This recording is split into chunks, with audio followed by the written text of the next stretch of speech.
ആ സുധി വീണ്ടും വന്നാ? ഞാൻ രാവിലെ തന്ന നമ്പറിൽ റീചാർജ് ചെയ്തില്ലേ? അത് രാവിലെ തന്നെ ചെയ്തായിരുന്നല്ലോ. ഇതല്ലേ നിന്റെ നമ്പർ? ഇതപ്പം തന്നെ ചെയ്തിട്ടുണ്ട്. ഇതാ ടിക്കറ്റ് ഉണ്ട്, നോക്കിയേ. എന്റെ നമ്പർ തെറ്റിപ്പോയാ? അവസാനം 12:39 പക്ഷെ 39:12 എഴുതി. സുധിനല്ലേ എഴുതി തന്നെ? ശരി, ഇനിയിപ്പോ എന്താ ചെയ്യാ? പൈസ തിരിച്ചിട്ടില്ലൊക്കെ കണക്ക് തന്നെ. ആ കറണ്ട് ബില്ല് അടയ്ക്കാനുള്ള പൈസ എടുത്ത മൊബൈൽ കയറ്റിയത് അതിപ്പോ ഇങ്ങനെയായി. എന്നാ ഒരു കാര്യം ചെയ്യ്, ആ തെറ്റി റീചാർജ് ചെയ്ത നമ്പറിലേക്ക് ഒന്ന് വിളിച്ചു നോക്ക്. നല്ല ആൾക്കാരാണെങ്കിൽ തിരിച്ച് റീചാർജ് ചെയ്ത് തരും. ആശ്വാസായി. അത് ശരിയാ, മര്യാദക്കാരാണെങ്കിൽ തിരിച്ച് റീചാർജ് ചെയ്ത് തരും.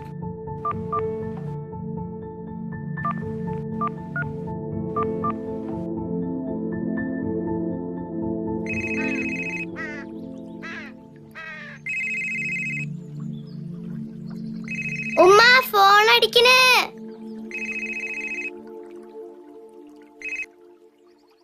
ഹലോ. നമസ്കാരം. നമസ്കാരം.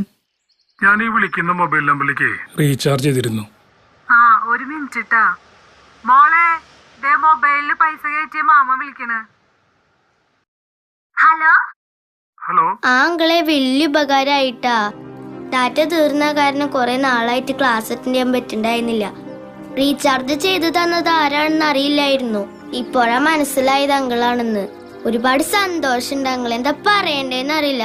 ശരിക്കും കരച്ചില് വരാ അങ്കിളെ. സന്തോഷം. മാമന് സന്തോഷായി മോളെ. മോളുടെ പേരെന്താ?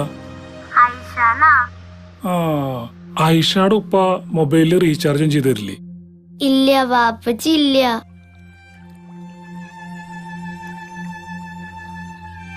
മൂന്ന് വർഷമായി മരിച്ചിട്ട്. അയ്യോ, അത് മാമന് അറിയില്ലായിരുന്നു. സോറി ട്ടാ മോളെ. നന്നായി പഠിക്കണം. ഈ സ്കൂള് തുറക്കുന്നവരെ മോളുടെ മൊബൈലില് ഡാറ്റ മുടങ്ങില്ല. അത് ഈ മാമന്റെ വാക്കാ. അയ്യോ, അത്രയ്ക്കൊന്നും വേണ്ട. എനിക്ക് അങ്കിൾ ആരാണെന്ന് അറിയില്ലല്ലോ. അത്യാവശ്യ ഘട്ടങ്ങളിൽ സഹായിക്കാനേ മനുഷ്യന്മാര് തമ്മിൽ അറിയണമെന്നില്ല മോളെ. എന്നാ ശരി, മോള് വെച്ചോ. ശരിക്കും ഇപ്പോഴാണ് ഒരു ആശ്വാസമായത്. എന്റെ മനസ്സൊന്ന് തെളിഞ്ഞു. കയ്യിൽ ഒരുപാട് പൈസ വന്നിട്ട് മറ്റുള്ളവരെ സഹായിക്കാന്ന് വെച്ചാൽ ഒന്നും നടക്കൂല. ഉള്ളോണ്ട് ചെയ്യാം, അത്ര തന്നെ. ഗ്രാൻഡായി സുധി, നിന്നെ സമ്മതിച്ചു. നന്നായി, നല്ല കാര്യം.